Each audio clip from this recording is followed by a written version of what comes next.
Olá, mulheres, graça e paz. Nós estamos lendo o livro Mulheres com Espada, da Lisa Bever. Hoje vamos dar continuidade no capítulo de número 10, Espada de Luz. No mundo real, ainda não existe uma espada de luz, exceto as de laser. Contudo, no universo de Star Wars, existe um elemento futurístico que eu gostaria de pegar emprestado: o sabre de luz. Essa arma liberta o que ela ilumina. Jesus é a luz no final de um túnel muito longo e escuro, e quando o vemos, somos como ele. A visão que temos nessa esfera limitada pelo tempo é, na melhor das hipóteses, vagamente iluminada, limitada e distante, mas quando a eternidade por fim superar o tempo, veremos plenamente face a face em uma esfera sem sombra. Isso significa que agora não conseguimos ver o quadro geral. Contudo, nunca foi tão importante observarmos ou discernirmos exatamente o que de fato vemos. Como diz o ditado, existe mais do que os olhos podem ver. Então precisamos de uma espada de luz e discernimento. Consigo ver mais coisas quando meus olhos estão bem abertos do que quando pisco. Frequentemente, as coisas que vejo quando não estou predisposta a ver apenas o óbvio são as mais confiáveis. Vivemos em uma era que está gerando expectativas e advertências. Vivemos em um tempo em que a luz é nitidamente realçada em meio à espessa escuridão. Ao longo do Novo Testamento, os crentes são advertidos de que os últimos dias na Terra serão repletos de ofensa, falso ensino e tudo aquilo que promove engano. Paulo descreve nossos dias a Timóteo dessa maneira.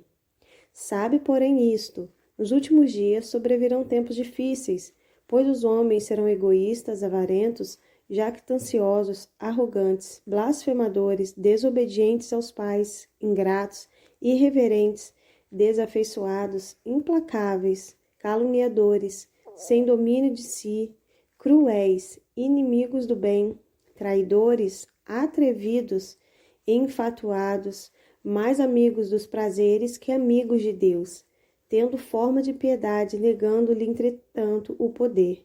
Foge também desses. 2 Timóteo 3, do 1 ao 5.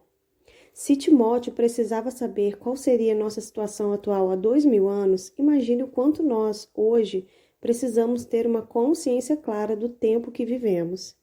Note que Paulo não diz que nossas dificuldades serão causadas pelo colapso econômico, pelos terremotos e pelas guerras. A situação em que está a Terra, suas nações e suas instituições financeiras,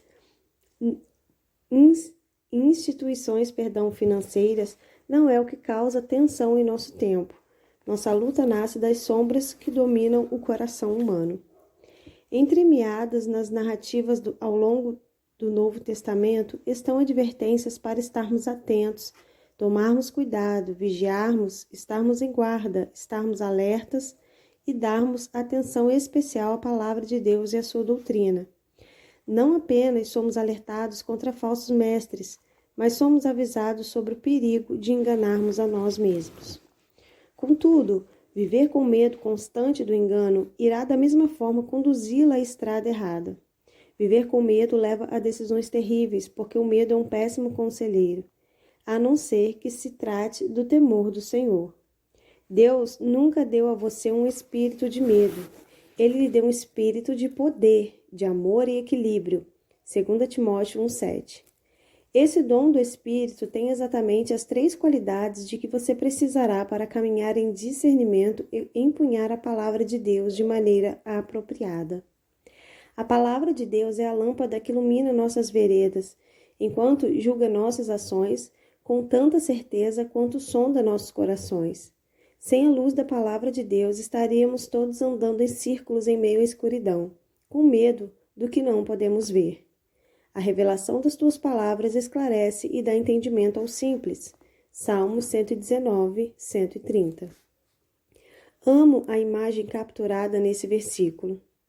À medida que desvendamos ou espalhamos a palavra de Deus como se ela fosse um mapa do tesouro, ganhamos perspectivas e discernimento. Outras versões da Bíblia usam os termos explicação, ensinamento e a abertura.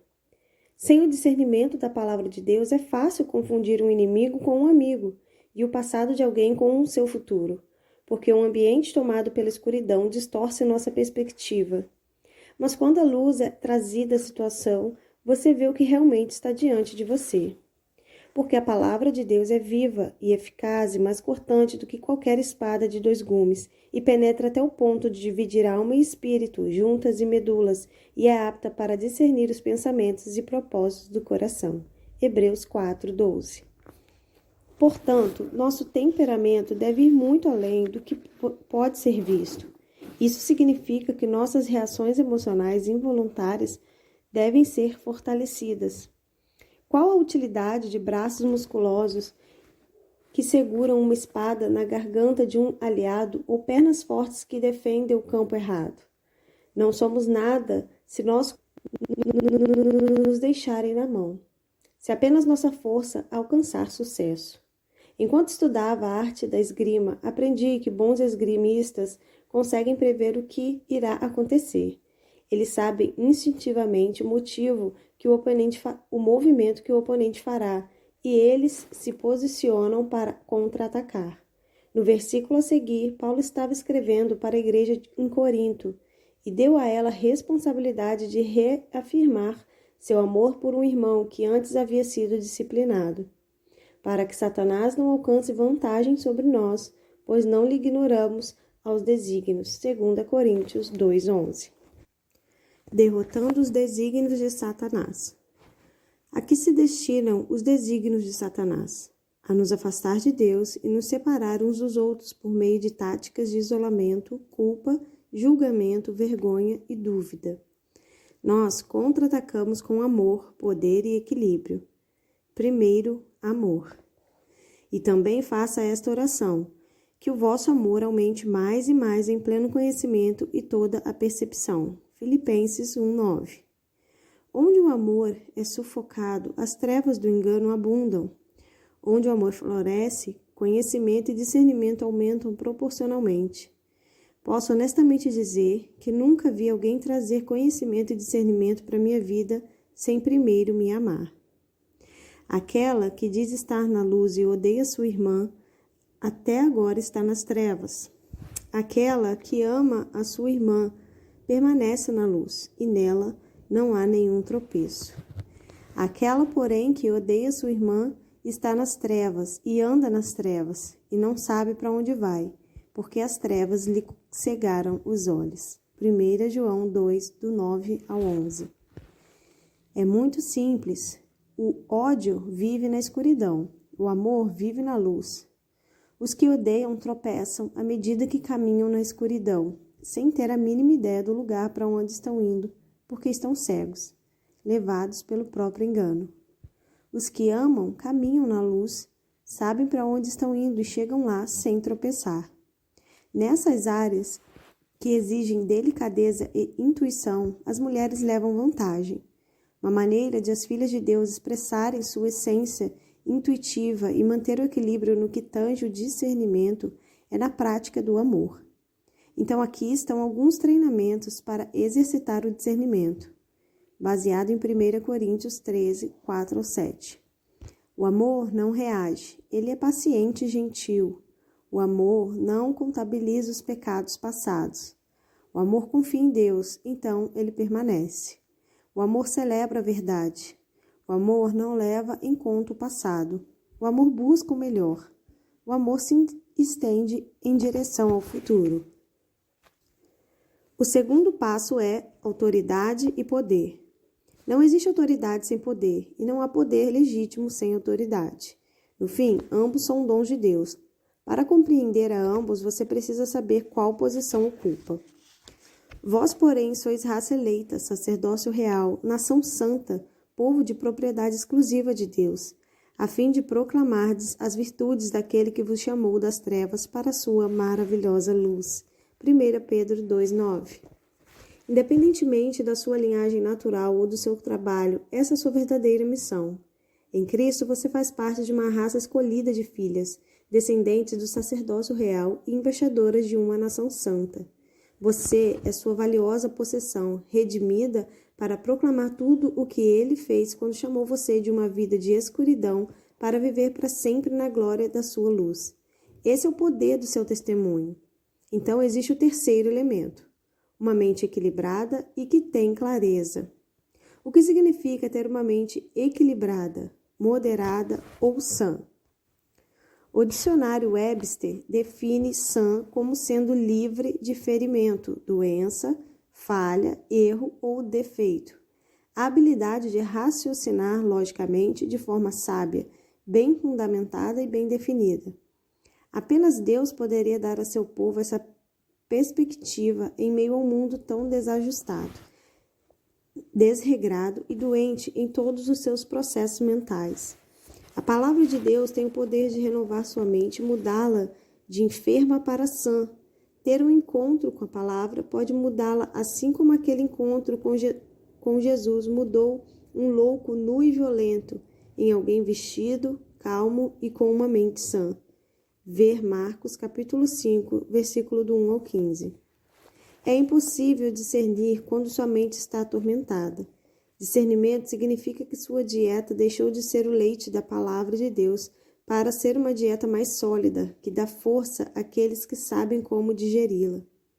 Isso vem através de renovação da mente pela luz da sua palavra, assim como pelo exercício do discernimento. Mas o alimento sólido é para os adultos, para aqueles que pela prática têm as suas faculdades exercitadas para discernir não somente o bem, mas também o mal. Hebreus 5,14. Houve um tempo em que eu tinha algumas dúvidas quanto ao significado desse versículo. Antes de você cair no mesmo mal-entendido que me fez tropeçar, saiba que esse versículo não iguala discernimento a julgamento. Existe uma ideia muito maior em jogo aqui do que avaliar se os outros são ou não culpados. Maturidade, discernimento e força podem ser encontrados na palavra, e iremos precisar de todos eles trabalhando juntos, se quisermos navegar por águas seguras e distinguir o bem do mal. Mais do que os olhos podem ver.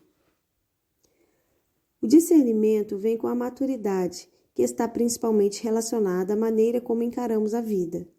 Na verdade, podemos ser maduros ou imaturos, em qualquer idade ou fase da vida. Não nos tornamos pessoas com mais discernimento rotulando pessoas e coisas. Assim como sempre digito mais devagar quando paro para olhar as letras nas teclas, os rótulos nos impedem de nos mover livremente na fé e na confiança de que alguma coisa que não podemos ver irá nos conduzir. Depois de um tempo, digitar passa a ter a ver com sentir as teclas cada vez em vez de vê-las. A verdade é que existe sempre muito mais do que o óbvio. Sabemos que tudo o que vemos agora foi feito a partir do que ainda não podemos ver. Todo fato natural é um símbolo de algum fato espiritual. Ralph Emerson. Da mesma forma, ter discernimento não tem a ver com rotular determinados tipos de pessoas, coisas ou experiências, como boas e outras pessoas, coisas ou eventos como maus. Discernimento diz respeito a ter ciência do que realmente está acontecendo para que nós, heroínas, possamos transformar o que os outros veem como desvantagem em vantagem. O guerreiro que tem discernimento irá saber como transformar o mal em bem. O discernimento pode ser comparado a distinguir a luz à distância. Em nossa cultura atual, às vezes, as linhas entre o bem e o mal não parecem claras. Há tanta escuridão diante de nós que ela obscurece a luz no horizonte. Para vermos com precisão, precisamos olhar para dentro e ouvir a voz interior do nosso coração. É de lá que extraímos o conselho do Espírito Santo. Veja que o discernimento é um poder que deve ser treinado através da prática constante. Só então seremos capazes de separar ou distinguir o bem do mal. Permita-me abrir as páginas da minha vida como exemplo. No passado, vivi uma vida imoral e sexualmente promíscua. Aqueles que dominavam a arte de rotular olhavam para mim e colocavam na minha testa a etiqueta comportamento sexual desequilibrado. Mas descrever a embalagem de um pacote não significa que você conhece o conteúdo. Por muitos anos, minha vida foi marcada e mascarada pelo que eu havia feito. Mas, felizmente, Deus levantou a figura de um pai que era mestre na arte do discernimento. Ele e sua esposa me receberam em sua casa. Quando passava a noite na casa deles, eu me sentia bem-vinda e segura, enquanto em outras casas eu me sentia apenas vigiada. Eles olharam além de uma garota obviamente problemática e viram o que eu poderia me tornar.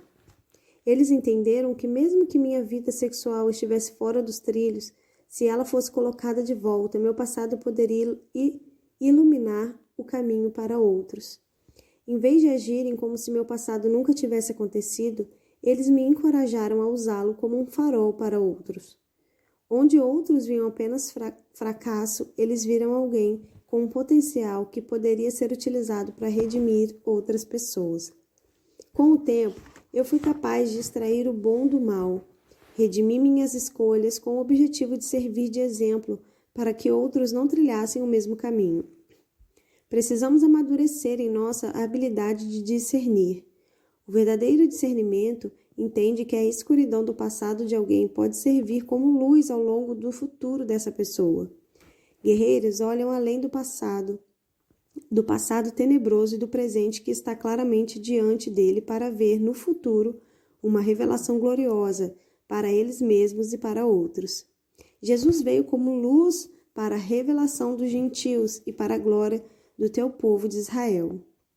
Contudo, por favor, não pense que eu sou inocente e não tenho ciência da necessidade de discernir quando a escuridão é mascarada na luz. Essa habilidade de distinguir bons frutos de frutos maus é cada vez mais necessária. Porquanto cada árvore é conhecida pelo seu próprio fruto. Porque não se colhem figos de espinheiros, nem dos abrolhos se vindimam uvas. O homem bom do bom tesouro do coração tira o bem, e o mal do mau tesouro tira o mal. Porque a boca fala do que está cheio o coração. Lucas 6, 44 e 45. Aparentemente, o indicador mais preciso do que é armazenado dentro de nós é o que sai da nossa boca. Às vezes as pessoas podem dizer algo que aparentemente está correto, mas que sentimos ser errado. Outras vezes, uma pessoa irá dizer algo que nos parece estar incorreto, mas que sentimos estar certo. Ouça com o coração e depois ouça o que ele está dizendo. Não desconsidere o que sua voz interior lhe diz. Então, obviamente, esse tipo de resposta não é desenvolvido através do treinamento físico, é algo que vai muito além. É uma resposta intuitiva e perceptiva. E essa é uma área na qual as mulheres podem brilhar. Quando corações são refinados e o veneno da suspeita é removido, somos capazes de perceber o que poderíamos, de uma forma, deixar passar. Discernimento e oração. O que é intercessão? É simplesmente orar? Bem, creio que a intercessão deve sempre começar com a oração, mas a verdadeira intercessão raramente termina nela. Algumas palavras que constroem a definição de interceder são intervir, mediar, negociar, arbitrar e, minha favorita, elevar. Então, algumas das maneiras como intercedemos é falando em nome de alguém, como seu advogado, intermediar em razão de um problema que precisa de solução e se colocar em favor do oprimido do que não tem voz.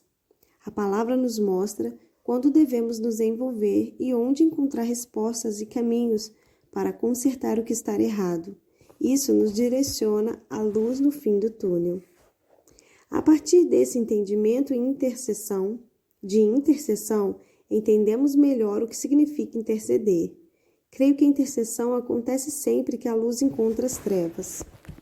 Jesus veio como mediador entre Deus e a humanidade, e ele intervia sempre que encontrava as forças da escuridão do pecado, da possessão demoníaca, da distorção religiosa e da opressão. Ele lidou com a conversa dúbia e religiosa dos especialistas da lei, arbitrando com brilhantismo e sabedoria surpreendentes. Mesmo antes de se erguer dentre os mortos, ele se levantou com o intuito de reerguer os outros sempre que possível. Quando Jesus foi confrontado diante de uma mulher acusada de adultério, ele se levantou em intercessão, porque discerniu que os líderes religiosos a trouxeram para armarem uma cilada contra ele. Eles estavam distorcendo a palavra de Deus e usando-a como um instrumento de julgamento. Nesse desafio intercessório, Jesus discerniu o verdadeiro problema e trouxe luz para aqueles corações envoltos em trevas. Como insistissem na pergunta, Jesus se levantou e lhes disse: aquele que dentre vós estiver sem pecado, seja o primeiro que lhe atire a pedra. João 8:7. Então Jesus se curvou, esperou até que todos os acusadores se retirassem e se levantou novamente.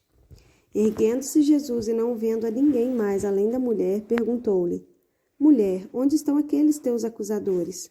Ninguém te condenou? Respondeu ela: ninguém, Senhor. Então ele disse: nem eu tampouco te condeno. Vai e não peques mais.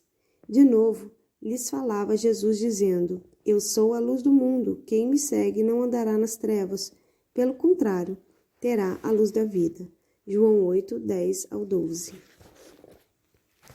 Ele a autorizou a caminhar livre do pecado, à luz do seu futuro, exatamente o que ela nunca poderia fazer enquanto andava presa e amarrada à condenação sombria do seu passado. As pedras não iriam mais enviar essa mulher desconhecida para o túmulo. Irmãs, vamos abaixar nossas pedras de julgamento e empunhar espadas de luz. O discernimento tem o poder de trazer luz para os outros. Jesus também intercedeu quando estava diante da entrada de uma pedra do sepulcro e ressuscitou Lázaro da morte. Jesus chorou, angustiado por causa do amor que sentia por um amigo. Então ele orou. Tiraram então a pedra. Jesus, levantando os olhos para o céu, disse: Pai, graças te dou porque me ouviste. Aliás, eu sabia que sempre me ouves, mas assim falei por causa da multidão presente, para que creiam que tu me enviaste. E tendo dito isto, clamou em alta voz: Lázaro, vem para fora.